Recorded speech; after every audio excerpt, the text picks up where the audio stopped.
Hello students, स्वागत है आप सभी का हमारे चैनल कंप्यूटर एग्जाम पर। कक्षा 10 बिहार बोर्ड परीक्षा 2022 के लिए अर्थशास्त्र के वीवीए ऑब्जेक्टिव क्वेश्चन सीरीज का ये दूसरा वीडियो है। पहला वीडियो इस चैनल पर अपलोड हो चुका है। अगर आपने उस वीडियो को नहीं देखा है तो पहले उसको देखिए, फिर इस वीडियो को कंटिन्यू कीजिए। पहले वीडियो का लिंक इस वीडियो के डिस्क्रिप्शन में डाल दिया गया है। इस वीडियो में कुल 20 प्रश्न हैं। आप सभी प्रश्नों के उत्तर देने की कोशिश कीजिए और चेक कीजिए कि आपने कितने प्रश्नों का सही उत्तर दिया है। वीडियो के अंत में आप अपने अपने स्कोर को कमेंट सेक्शन में जरूर लिखें।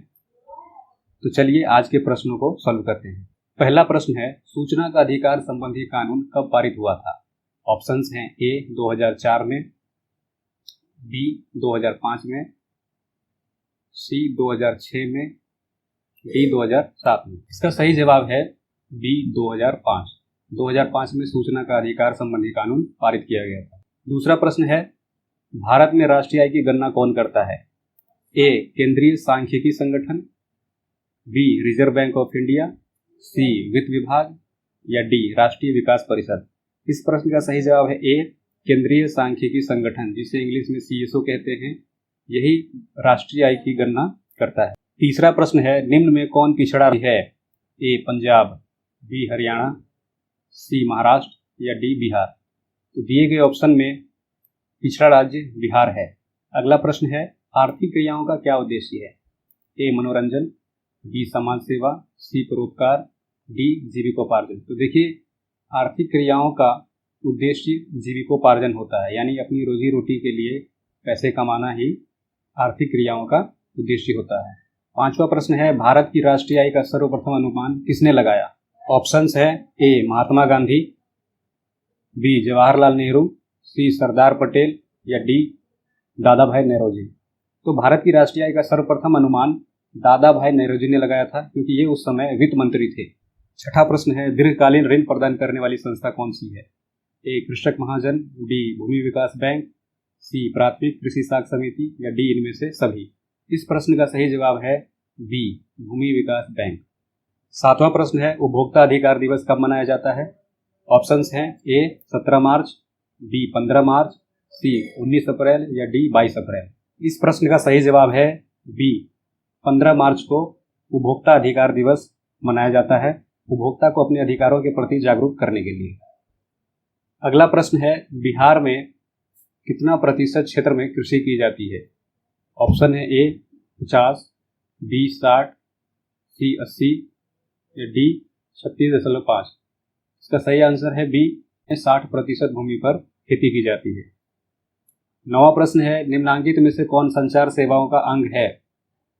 ए समाचार पत्र, बी टेलीफोन, सी टेलीविजन या डी इनमें से सभी। तो इसका ऑप्शन होगा डी इनमें से सभी। ये सभी संचार सेवाओं का अंग है। 10वां प्रश्न है, मानवीय पूंजी निर्माण का मुख्य घटक है? ऑप्शंस हैं ए स्वास्थ्य सेवाएं, बी आवास, सी शिक्षा एवं प्रशिक्षण या डी इनमें से सभी। तो इस प्रश्न का सही जवाब है डी इनमें से सभी।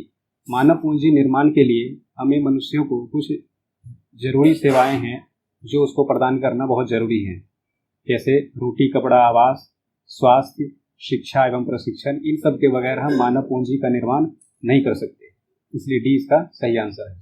अगला प्रश्न है, वैश्वीकरण का क्या अर्थ है?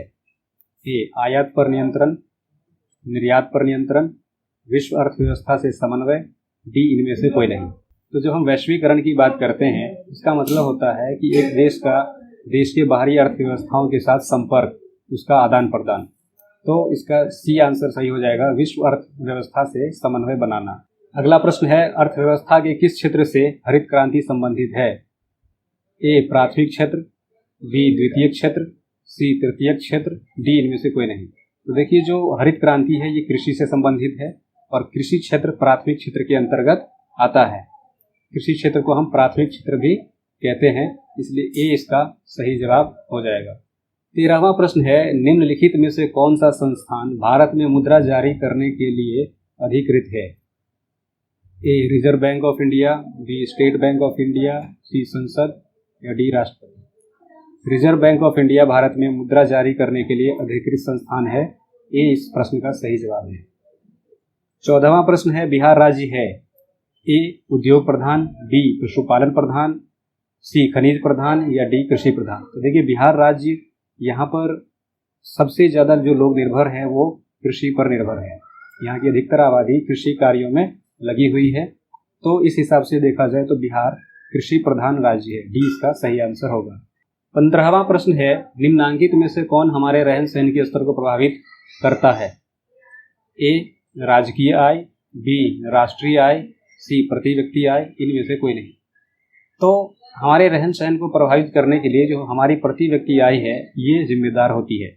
अगर हमारी जो प्रति व्यक्ति आय है, जिसे हम निजी आय भी कहते हैं, अगर ये ज़्यादा होगी तो हमारे रहन सहन का स्तर ऊंचा होगा, अगर ये कम होगी तो हमारे रहन सहन का स्तर नीचा होगा। 16वां प्रश्न है, भारत का केंद्रीय बैंक कौन है? ऑप्शंस हैं A State Bank of India, B Union Bank of India, C Reserve Bank of India या डी पंजाब नेशनल बैंक। तो भारत का केंद्रीय bank Reserve Bank of India है। इस प्रश्न का सही जवाब है ऑप्शन सी। अगला प्रश्न है, कृषि उत्पादों के मानकीकरण के लिए किस मानक का प्रयोग किया जाता है? ए हॉलमार्क, बी एगमार्क, सी इकोमार्क या डी इनमें से कोई नहीं। इस प्रश्न का सही जवाब है बी एगमार्क। 18वां प्रश्न है, निम्न में से कौन प्राथमिक क्षेत्र से संबंधित है? ए सेवा क्षेत्र, बी औद्योगिक क्षेत्र, सी कृषि क्षेत्र या डी इनमें से कोई नहीं। तो देखिए प्राथमिक क्षेत्र का दूसरा नाम कृषि क्षेत्र भी है। कृषि क्षेत्र को हम प्राथमिक क्षेत्र भी कहते हैं, इसलिए सी इसका सही जवाब है। 19वां प्रश्न है, निम्न में से कौन खरीफ की फसल है? ऑप्शंस है ए गेहूं, बी तिलहन, सी जौ या डी धान।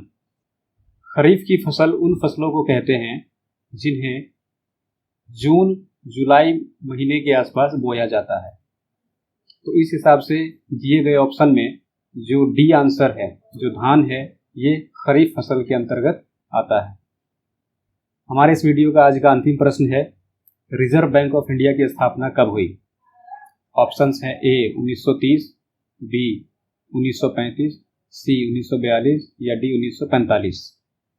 तो इस प्रश्न का सही जवाब है 1935। 1935 में रिजर्व बैंक ऑफ इंडिया की स्थापना की गई थी। तो ये थे आज की हमारे वीडियो के 20 ऐसे ऑब्जेक्टिव प्रश्न जिसके आपके बोर्ड परीक्षा 2022 में आने की बहुत ज़्यादा संभावना है। आपने कितने प्रश्नों का सही जवाब दिया है, आप अपना स्कोर कमेंट सेक्शन में ज़रूर लिखें।